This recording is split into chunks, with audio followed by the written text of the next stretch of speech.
이 말씀 중심으로 추수감사절, 범사의 하나님을 인정하면 차고 넘치리라. 이것이 오늘 말씀의 주제입니다. 여러분, 옛날 부흥 강사님들이나 목사님들이 또한 장로님들이 축복할 때 차고 넘치게 하여 주옵소서, 이런 기도 많이 들었을 것입니다. 목사님들이 만들어낸 게 아니라 오늘 9절에 나오는 거예요. 보세요. 10절에 그리하면 내 창고가 가득히 차고 내 포도즙 틀에 새 포도즙이 넘치리라. 차고 넘치리라 그대로 나오죠. 차고 넘치는 풍성한 삶, 이것은 하나님이 하나님의 백성인 우리에게 바라시는, 주시고 싶은 주님의 마음입니다. 마치 아버지 어머니가 사랑하는 자녀에게 최상의 것을 주어서 우리의 자녀들이 차고 넘치는 삶을 하기를 바라는 것처럼 하나님도 우리에게 이런 삶을 원하십니다. 그래서 하나님의 사랑을 받은 사람, 그 사랑에 감사하고 그 길을 걷는 사람의 입에는 이런 고백들이 항상 넘쳐요. 다윗 보세요. 내 잔이 넘치나이다. 사도 바울 보십시오. 빌립보 감옥, 이제 그 춥고 추운 감옥, 죽음을 예감하는 그 장소에서 이렇게 편지합니다. 기뻐하라. 다시 말하노니 기뻐하라. 이런 기쁨, 차고 넘치는 삶, 이것은 여건에 상관없이 주께서 우리의 평생에 주시고 싶어하는 주님의 마음입니다.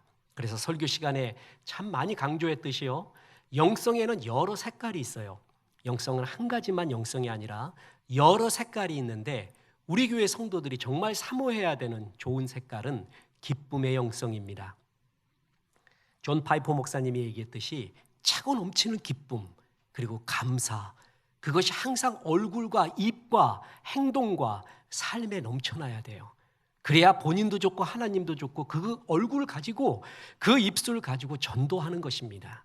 하나님은 이렇게 우리에게 차고 넘치는 삶을 주시기를 원했는데, 언제 이것이 가능한가? 그것은 범사의 하나님을 인정할 때입니다. 오늘 말씀 그대로 범사에 너는 하나님을 인정하라. 범사의 하나님을 인정한다는 것이 무엇인가? 오늘 추수감사절 예배는 한 가지의 주제입니다. 하나님의 도움, 하나님의 은혜가 있어야 승리할 수 있다는 것을 인정하는 것입니다. 우리는 여기까지 왔습니다. 우리가 갖가지 추수한 것으로 주 앞에 드리고 있습니다. 많은 것을 성취해서 드리는 사람도 있고요, 많은 것을 이루지 못하고 성취하지 못했어도 예배 그 자리에 앉아서 예배하는 자가 있습니다. 저는 후자들이 참 고맙습니다.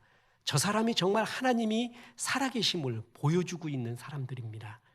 여러 모양으로 우리는 추수를 가지고 왔습니다. 이 모든 추수는 하나님의 은혜, 하나님의 도우심이 있어야 가능했구나 라는 것을 인정하는 삶, 그것이 범사에 하나님을 인정하는 삶이고, 이런 삶이 더 차고 넘치는 삶을 살게 된다는 것입니다. 사람은 대개 자기 수준으로 삽니다. 하나님을 인정하지 않으면, 믿지 않으면 자기 힘, 자기 수준으로 살아야 됩니다. 그런데 하나님을 믿고 인정하면 인정할수록 하나님의 수준으로 살게 됩니다.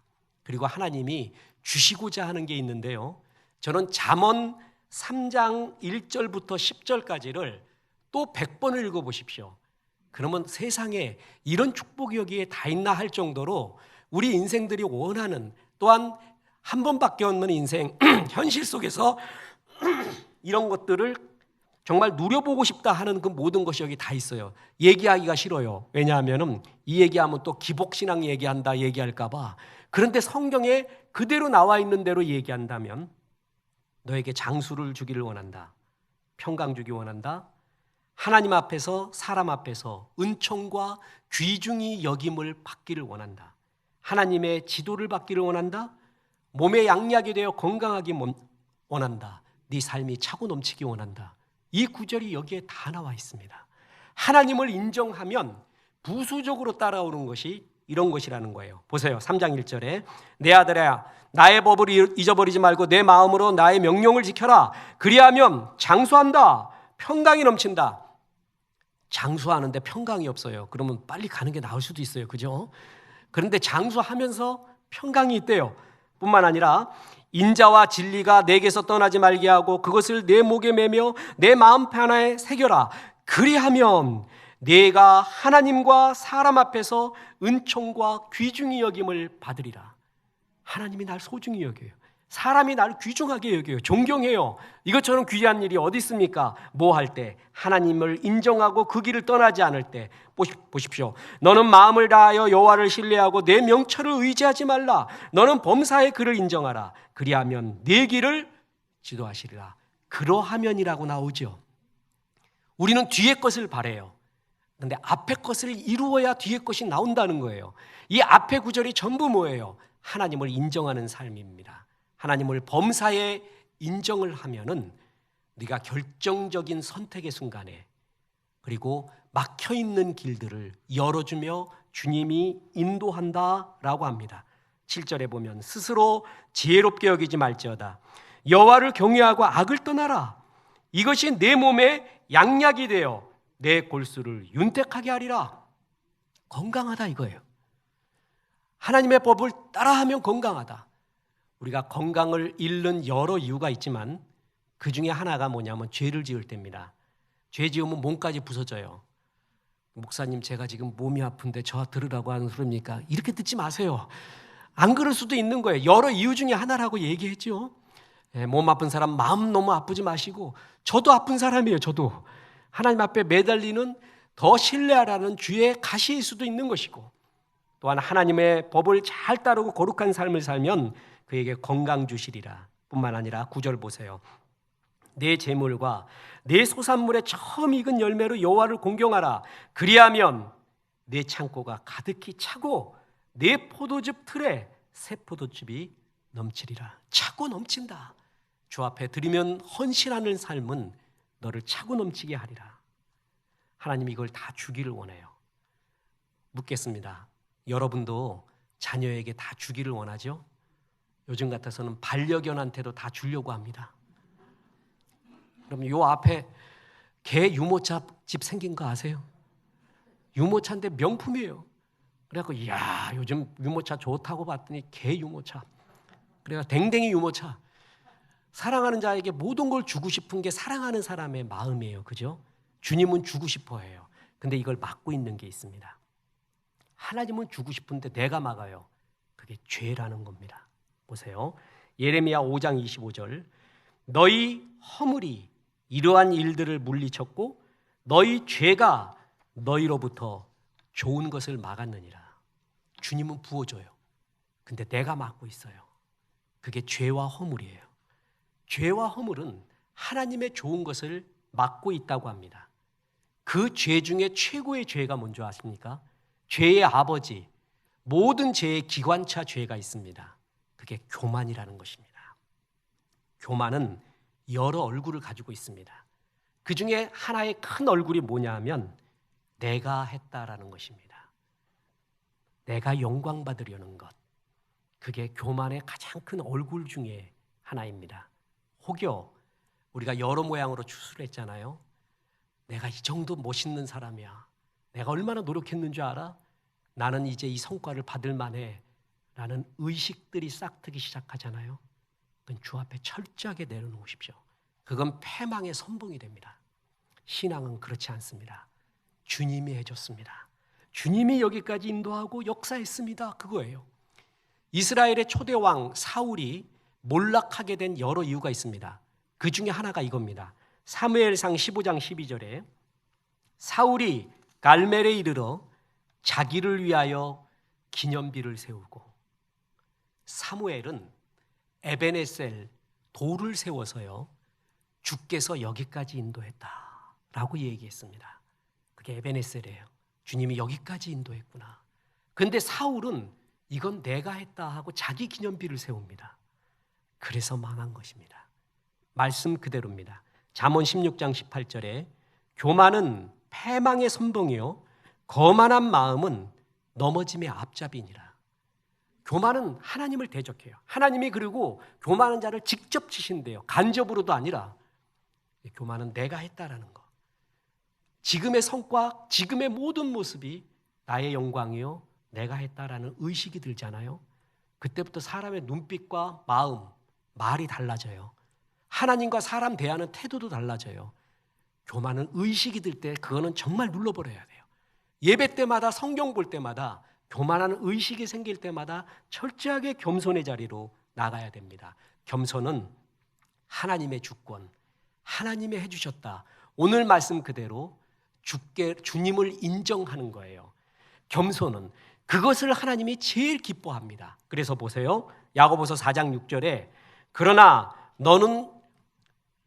더욱 큰 은혜를 주시나니 그러므로 일렀으되 하나님이 교만한 자를 물리치시고 겸손한 자에게 은혜를 주신다 하였느니라. 교만한 자는 결국 물리칩니다.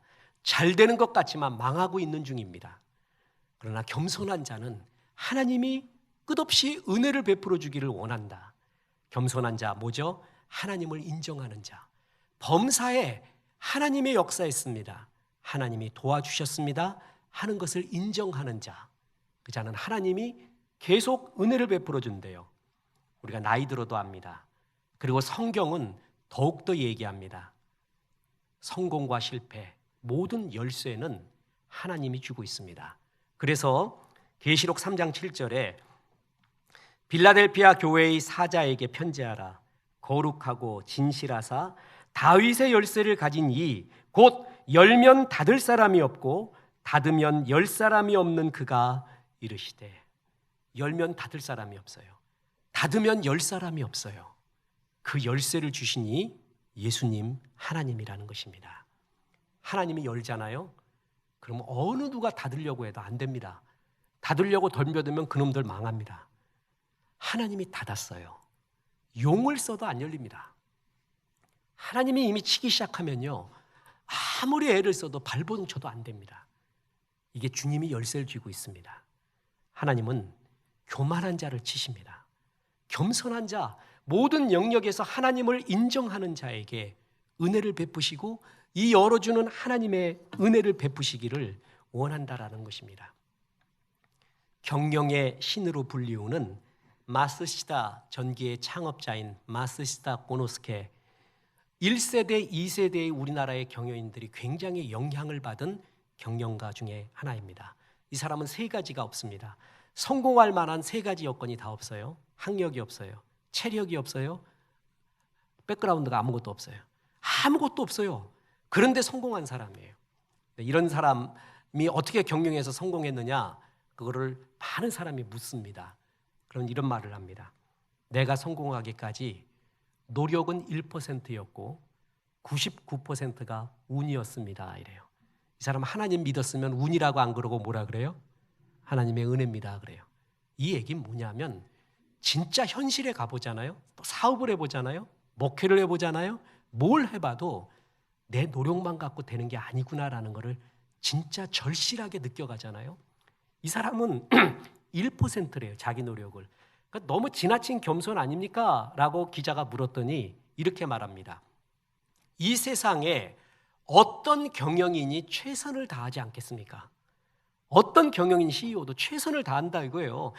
회사원도 최선을 다하잖아요. 애들도 최선을 다하고 누구나 최선을 다하잖아요. 나보다 최선을 다한 사람이 되게 많습니다. 그래서 나는 최선을 다했다는 것을 크게 부각시키고 싶지 않다는 거예요. 그런데 내가 성공한 것은 99의 운이 있어서 된 것이지 세상 얻은 거의 모든 CEO들이 다 최선을 다하지 않겠습니까? 이걸 어떻게 해석하겠습니까? 내가 예를 들어서 24시간 나는 1시간 잤습니다. 그러면 자랑이죠. 그게 사람입니까? 근데 어떤 사람은 안 자는 사람도 있어. 그러면 어떻게 되는 거예요? 이상하다는 거예요. 성공한 사람일수록 느끼는 게 뭐냐 하면 내 노력만 갖고 안 됐다는 것을 더욱더 느낀다라는 것입니다. 그래서 동양에서는 운칠기삼이라고 했습니다. 운이 7이요, 기, 나의 재능 노력이 3이었다. 저는 서점에 가면 꼭 찾는 것 한 가지가 있습니다.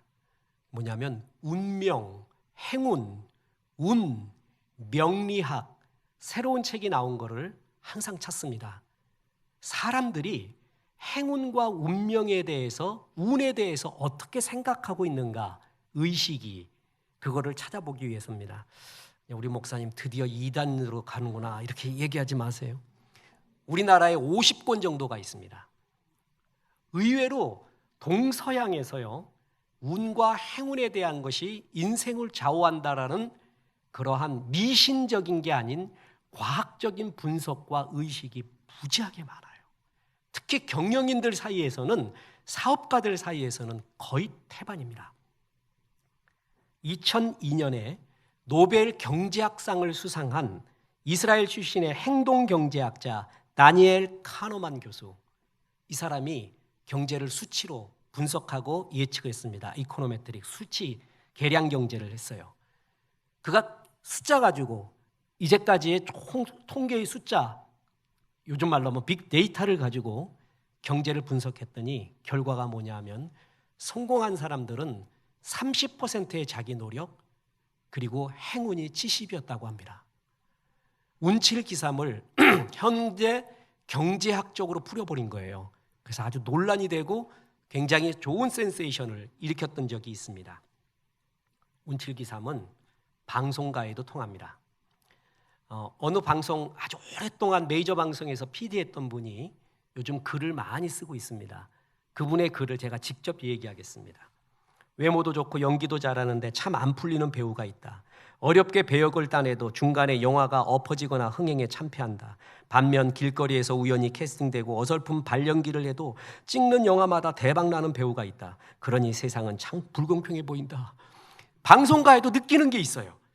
야, 이게 노력만 갖고 되는 게 아니구나. 사업가도 느껴요. 우리 모두가 느끼는 게 무엇입니까? 내 노력만 갖고 되는 게 아니구나. 뭐가 필요해요? 하나님의 도움, 하나님의 은혜라는 것이에요. 하나님을 인정한다는 게 뭐냐면 맞습니다. 내 노력을 다하지만 하나님의 은혜, 하나님의 도움, 하나님을 인정하지 않으면 이것이 안 된다라는 것을 진짜 인정하는 거예요. 그걸 진짜 아멘하고 하나님 앞에 겸손하게 있는 거예요. 그게 바로 하나님을 인정한다라는 것입니다. 그럴 때 네 길을 뭐라고요? 지도하시리라. 교만은 내 힘으로 될 수 있다라는 것입니다. 이 교만의 반이 뭐냐면 지인 인사 대천명입니다. 자, 이거는 사람이 최선을 다하고 하나님의 하늘의 뜻을 기다린다라고 우리는 모두 경구처럼 받아들여요. 진리처럼. 제가 오늘 말합니다. 그건 진리가 아닙니다. 잘못됐습니다. 최선을 다해야 된다. 하나님의 은혜로 하나님이 주신 사명에, 그런 면에서는 옳아요. 하나님이 내게 주신 삶의 사명에 최선을 다해야 된다라는 의미에서는 많은데 지인 인사하고 대천명하는 게 아니에요. 사람의 일을 다 해놓고 하나님 도와주십시오라는 게 아니라 처음부터 하나님 도와주십시오라고 시작해야 됩니다. 일 다 끝내놓고 일 벌려놓고 하나님 이거 도와주십시오라는 것은 성경적이지가 않습니다. 시작하기 전에 기도하는 거예요. 이것은 주의 일입니다. 주님이 역사해 주옵소서 하고 시작 전에 기도하고 하나님의 은혜로 같이 달려가는 것이죠. 진인사 내가 할 일 다 해놓고 그 다음에 하나님 도와주십시오라고 하면 하나님은 뭐 알라딘의 램프예요? 종이에요?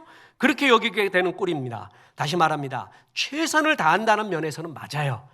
그런데 그것이 순서가 어떻게 돼야 되냐면 처음부터 하나님과 동행을 해야 돼요. 그리고 하나님의 은혜가 없으면 이룰 수도 성취할 수도 없습니다라는 것을 처음부터 인정해야 됩니다. 그럴 때 진짜 아름다운 추수가 우리 가운데 있게 된다라는 것입니다. 남왕국 유다에 3대 왕인 아사왕이 있었습니다. 이 아사왕이 평생에 큰 전쟁이 2번 있었어요. 그런데 2번 다 이깁니다. 그런데 첫 번째 것은 하나님의 은혜로 이겼고요. 2번째는 자기 힘으로 이기게 됩니다. 이긴 건 이긴 거예요. 후대의 역사가들, 인본주의 인문학자들은 이긴 것만 봅니다. 그런데 하나님은 그렇게 본 게 아니죠. 첫 번째 전쟁이 났을 때 구스 사람 세라가 대군을 이끌고 왔습니다. 이때 온 국민과 더불어 아사왕은 기도합니다. 특별한 은혜, 생각지도 못한 은혜로 이 구스의 군대를 다 물리칩니다. 그 전리품값과 하나님께 예배드리며 죽게 드리며 감사했습니다. 2번째 전쟁이 났습니다. 북왕국 이스라엘 왕 바아사가 쳐들어왔습니다. 이때는 기도하지 않았습니다. 그리고 모든 돈을 모아서 아람 왕 벤하닷에게 보냅니다. 좀 쟤네들 좀 물리쳐 달라고. 그 용병들이 이기게 됩니다. 어찌됐든 이겼잖아요. 2번 다 이긴 거예요. 근데 2번째 이긴 것 때문에 아사 왕이 몰락을 합니다. 첫 번째 이겼어요.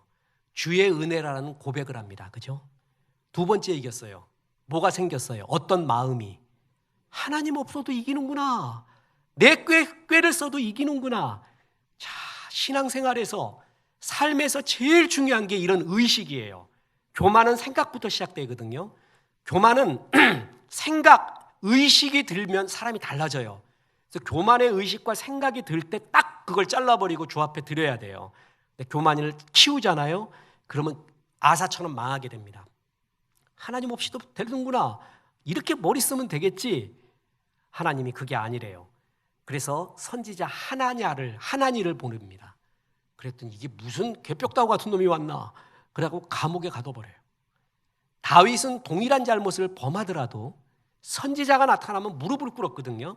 그게 하나님 마음에 합한 자의 뜻이에요. 근데 아사왕은 교만할 대로 교만해집니다. 하나님 선지자 나타났는데도 말씀이 임하는데도 감옥에 가둬버려요. 봐, 나 이렇게 이길 수 있다.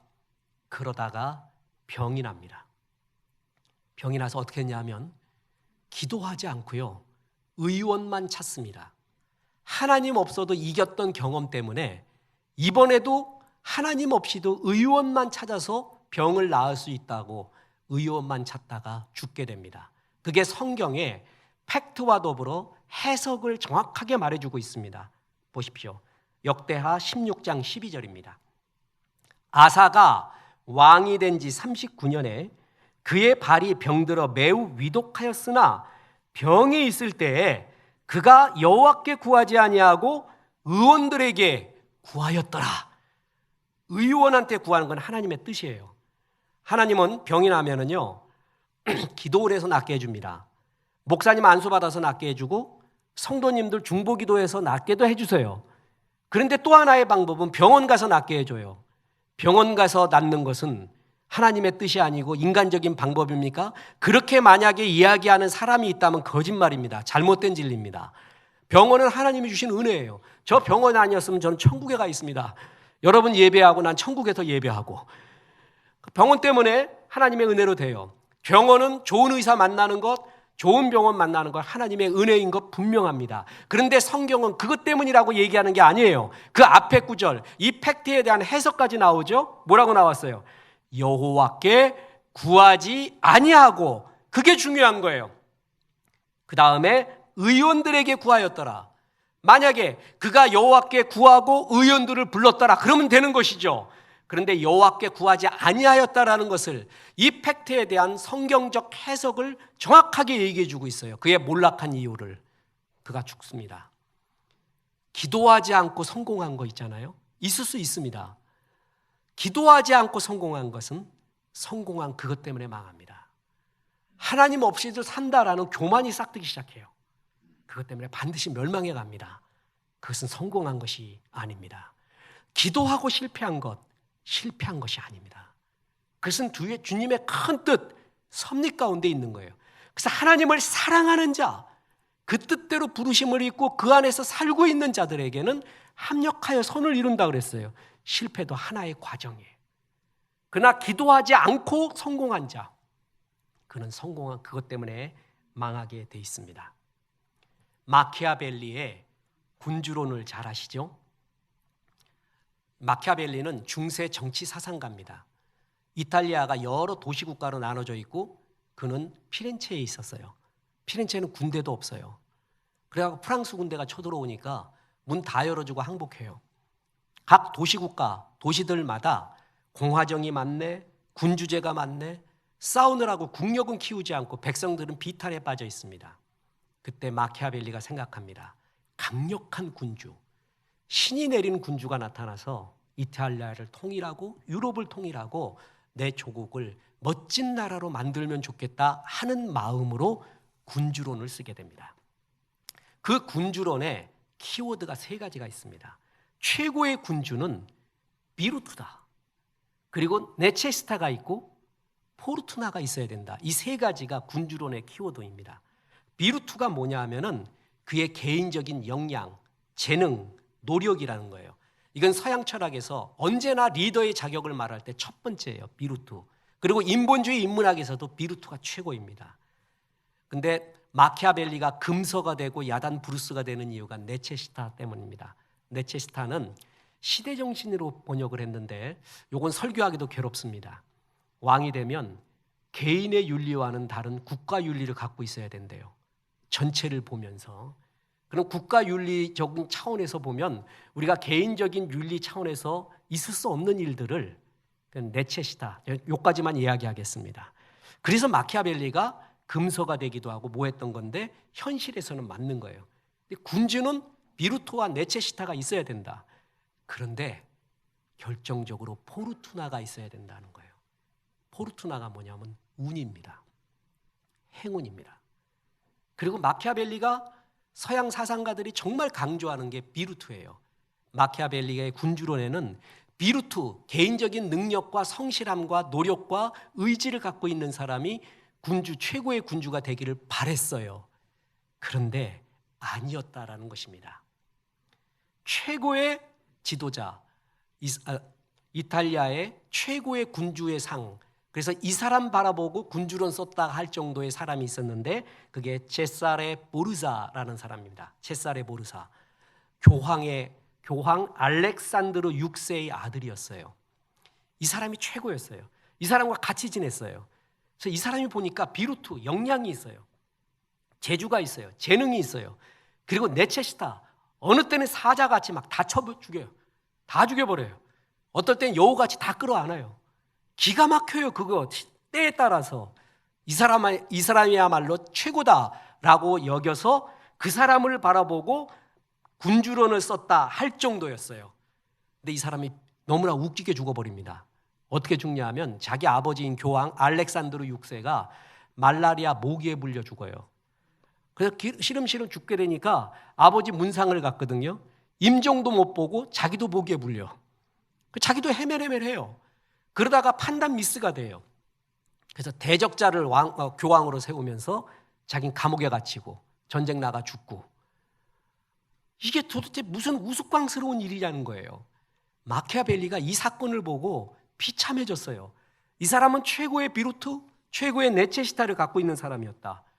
그런데 무슨 운명의 장난으로 목이 물려서 아버지가 죽고 그것 때문에 아들도 헤맬거리다가 이렇게 몰락하느냐. 그래서 군주론의 제일 마지막에 이런 글을 씁니다. 그래도 현재까지 하나님이 한 인물, 즉 체사레 모르사에게 이탈리아를 속죄를 명한 것처럼 한 줄기 서광이 비친 것을 보았을 때도 있었다. 그러나 안타깝게도 그는 활동의 절정기에 포르투나에 의해 버림을 받았다. 포르투나, 운명. 그러면서 비루투보다 강한 게 포르투나인가? 의심이 들기 시작합니다. 그러다가 군주론 쓰고 난 다음에 또 하나의 책을 쓰는데 그것이 뭐냐면 카스트로초, 용병입니다. 이것도 최고의 용병이에요. 단순한 용병이 아니라 지와 덕을 겸비하고 의리를 겸비한 이탈리아를 다시 살릴 수 있을 정도의 최고의 용병인 카스트루초, 그 사람을 바라봤어요. 이 사람이 진정한 영웅이구나. 이 사람도 이상하게 죽습니다. 전쟁, 불리한 전쟁에서 이겼어요. 승리해서 왔어요. 말에서 내리는데 말라리아 모기에 물립니다. 그래서 또 죽어요. 아니, 지금 이 코미디 같은 얘기가 마키아벨리가 경험을 한 거예요. 자기의 최고의 군주라고 여겼던 체사레 모르사, 그리고 최고의 용병, 구원자라고 여겼던 카스트루초. 이 사람들은 내가 보기엔 비루투 갖고 있다. 네체시타도 갖고 있다. 포르투나가 인정하지 않았구나. 운명이. 과연 진짜 이럴 수가 있는가? 그러면서 사실 마키아벨리에서 굉장히 괴로워했던 내용이 포르투나였습니다. 저는 이걸 보고 정말 무릎을 쳤습니다. 너 제대로 봤다. 그래. 사람이 아무리 재능이 있고 뛰어나고 멋지고 시대도 파악할 줄 알고 모든 걸 갖고 있어도 하나님의 도움이 아니면 정말 아무것도 아니구나. 여호와께서 집을 세우지 아니하시면 세우는 자의 수고가 헛되며 여호와께서 성을 지키지 아니하시면 파수꾼의 경성함이 허사이구나. 세우고 지키는 것 하나님이 도와주지 않으면 네가 아침부터 일어나가 저녁까지 수고하는 것이 수고의 떡을 먹음이 헛되도다. 뭐 하지 않으면, 하나님이 도와주지 않으면. 최고의 지략서, 인간적인 글인 마키아벨리의 군주론에서도 포르투나를 이길 힘이 없었던 거예요. 그게 괴로웠어요. 이걸 얘기하기가 괴롭지만 내가 직접 경험해 보니까, 그리고 진짜 군주에도 포르투나, 운이 따르지 않으면 안 된다. 우리는 압니다. 야, 너희들이 운이라고 말하니, 행운이라고 말하고 운명이라고 말하니, 우리는 그거의 진짜 정체를 알지. 하나님의 도움, 하나님의 은혜 없이는 안 된다는 것을 일반 사람들도 알고 있습니다. 크게 되는 사람은 더 알고 있습니다. 그래서 정말 중요한 것이 하나님의 도움이라는 것입니다. 사업 소득만으로 일본 무게 납세계에서 1위인 사람이 있습니다. 사이토 히토리. 이 사람 글도 많이 나와 있어요. 세금 1위예요. 이 사람의 글 중에 잊혀지지 않는 게 있습니다. 당신 어떻게 성공했습니까? 그러니까 너무 미신 같은 얘기예요. 자기의 성공 비결은 하나래요. 하루에 1000번씩 나는 운이 좋다 말한대요. 비가 오니까, 야, 오늘 비 오니까 나한테 운이 좋겠네? 날이 맑으니까 굉장히 운이 좋겠네? 나라 사회가 고난을 겪어요. 이야, 고난이 오니까 이제 나한테 운이 오기 시작하는구나. 자꾸 이런 얘기예요. 이건 비성서적입니다. 내가 자꾸 말하는 것이 이루어진다, 이런 얘기들을 하면 이거 굉장히 위험한 얘기입니다. 그것은 미신적인 얘기예요. 간절히 원하면 이루어진다. 내가 간절히 말하면 이루어진다. 이런 거 믿지 마십시오.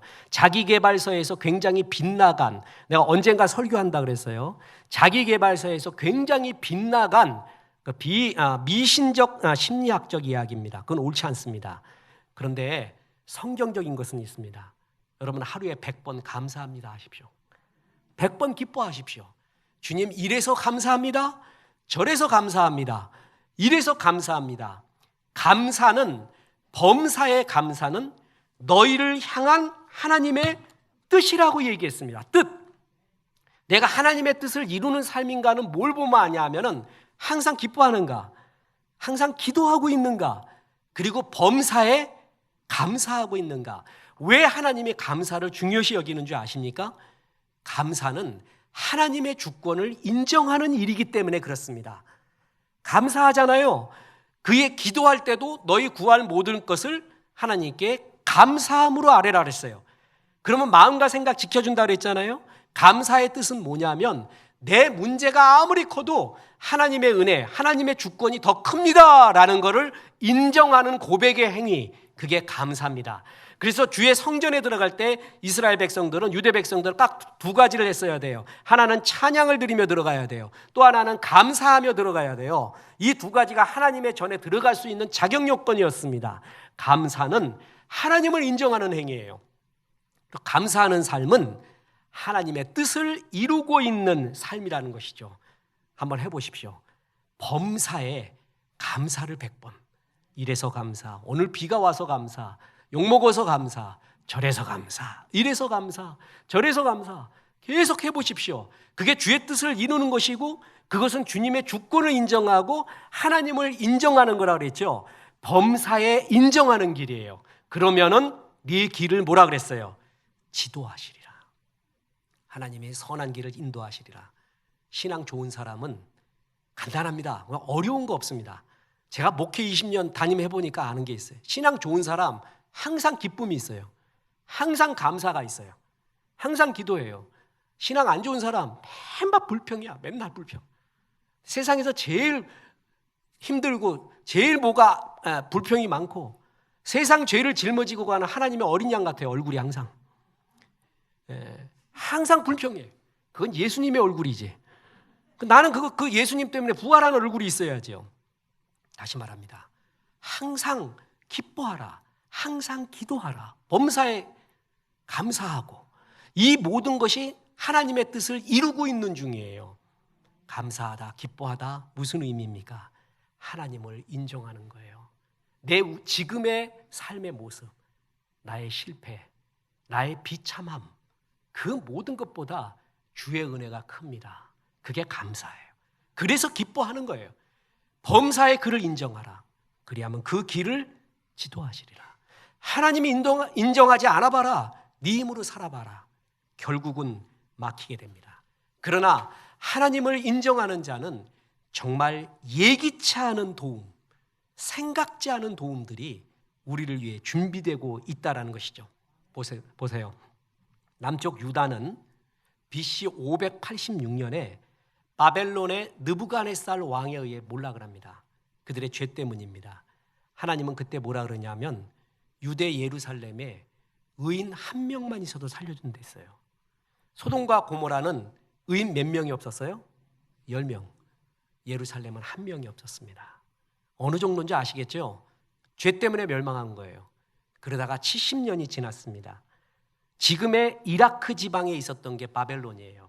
근데 이란 지방이 뭐냐면 페르시아, 성경에는 바사라고 되어 있습니다. 그 바벨론이 바사, 페르시아에 의해 멸망당합니다. 이란, 페르시아 막강한 나라입니다.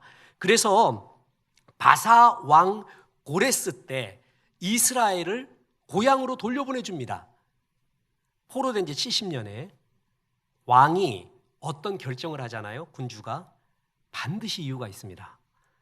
정치, 경제, 사회, 문화 어떤 면에 나라에 유익해야 결정을 하는 거예요. 그냥 하는 결정은 없습니다. 제가 설교 때 늘 말하죠. 왕은, 지도자는 결코 바보가 아닙니다. 바보처럼 보이거나 바보처럼 일부러 행동해서 그렇지 절대 아니에요. 다 알고 있어요. 모든 정보를 가지고 있고요. 판단력이 있어요. 모사들도 옆에 있고 말이에요. 왕이 어떤 행정을 내릴 때는 반드시 국가에 유익해야 되는 거예요. 근데 이스라엘 백성들을 갖다가 자기 고향으로 돌려보내요. 세계 역사가들이 정치, 경제, 사회, 문화로 아무리 해석해도 고레스가 보낼 이유가 없었다는 거예요. 만약에 그 지역에 굉장히 다른 이방 민족이 쳐들어왔다. 그래서 우리 피 흘리기 싫으니까 이스라엘 니네가 가서 니네 땅이니까 니네가 지켜라. 충분히 이해가 가죠. 그러면 풀어줬다면 충분히 이해가 가잖아요. 고레스 왕, 최고의 왕이에요. 최고의 권력과 최고의 정복군주란 말이에요. 확장 일로에 있었어요. 그가 덕을 위해서 그것도 아닙니다. 그런데 풀어줍니다. 저는 그 이유를 알아요. 역사가들이 모르는 이유. 그게 잠언 21장 1절입니다. 이런 구절이 나옵니다. 왕의 마음이 여호와의 손에 있음이 마치 봇물 같아서 그가 임의로 인도하시느니라. 하나님이 하신 거예요. 하나님이 고레스의 마음, 왕의 마음으로 움직인 겁니다. 하나님의 뜻을 이루려고 주의 백성들을 고향으로 돌려보낸 겁니다. 하나님의 손에 있구나. 우린 이것을 정말 믿습니다. 전 세계의 정치, 경제, 사회, 문화가 돌아가는 거 보면 주님이 안 계시는 것 같은 느낌이 많이 듭니다. 저는 믿습니다. 그래도 주의 손에 왕의 마음들이 있습니다. 예기치 못하는 어떤 역사가, 생각지 못하는 역사가 주의 백성들에게 있습니다. 너는 입을 크게 벌리라. 그리고 기도하라. 그러면 네가 알지 못했던 크고 비밀한, 네가 생각지도 못했던, 네가 최상이라고 생각했던 그 너머의 최상, 상상치 못했던, 예기치 못했던 그런 일들이 너에게 일어나리라. 기도하는 자, 하나님을 인정하는 자, 주와 동행하는 자에게 주시는 하나님의 특별한 은혜라는 것이죠. 보십시오. 여리고성 전복하기 위해 정탐꾼을 보냈습니다. 거기에 기생 라합 때문에 정탐꾼 다 삽니다. 라합이 있을 거야. 어떻게 알았어요? 몰랐어요. 하나님이 숨겨놓은, 주의 백성에게 숨겨놓은 기가 막힌 특별한 역사였습니다. 엘리야가 몸을 숨겨서 그릿 시내가에서 죽어버리려고 했어요. 그때 엘리야를 먹인 게 뭐였습니까? 까마귀였습니다.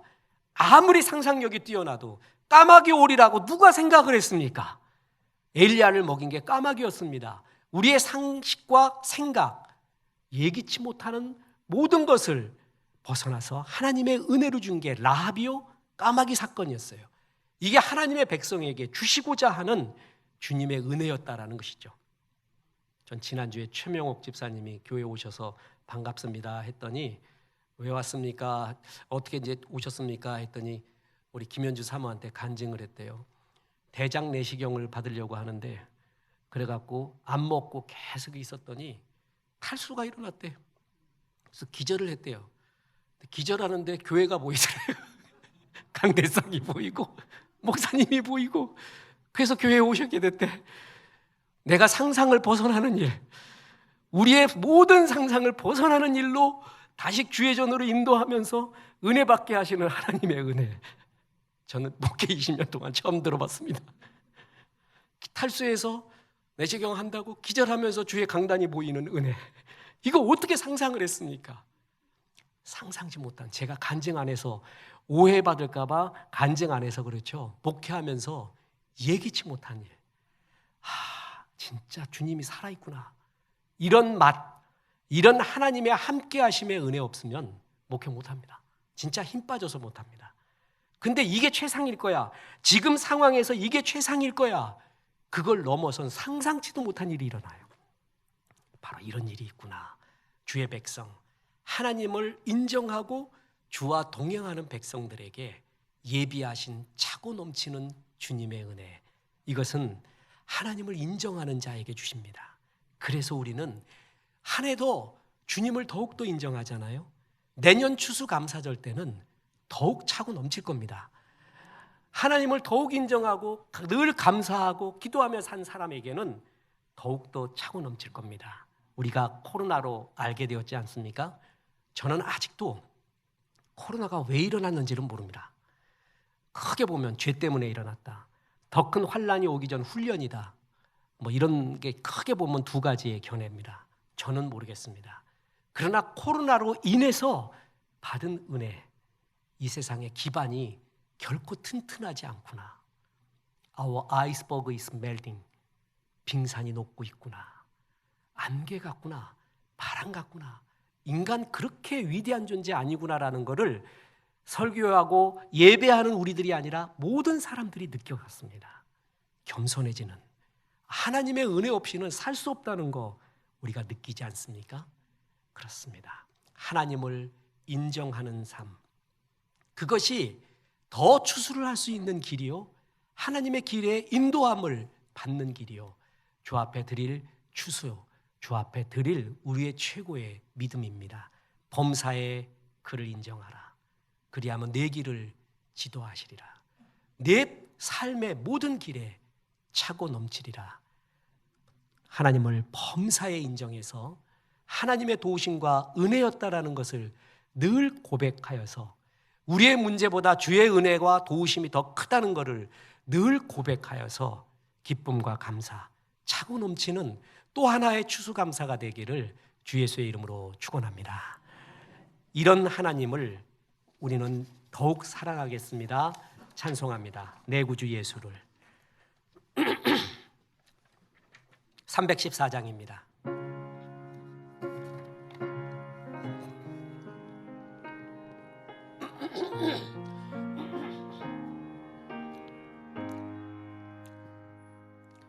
내 구주 예수를 더욱 사랑, 엎드려 비는 말 들으소서.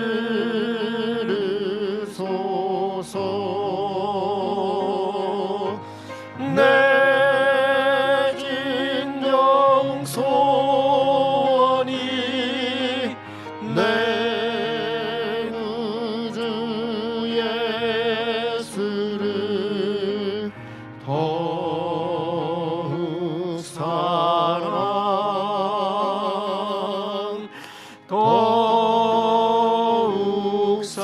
이전엔 세상 나 이전에 세상 난 기뻤어도 지금 내 기쁨은 오직 예수. 다만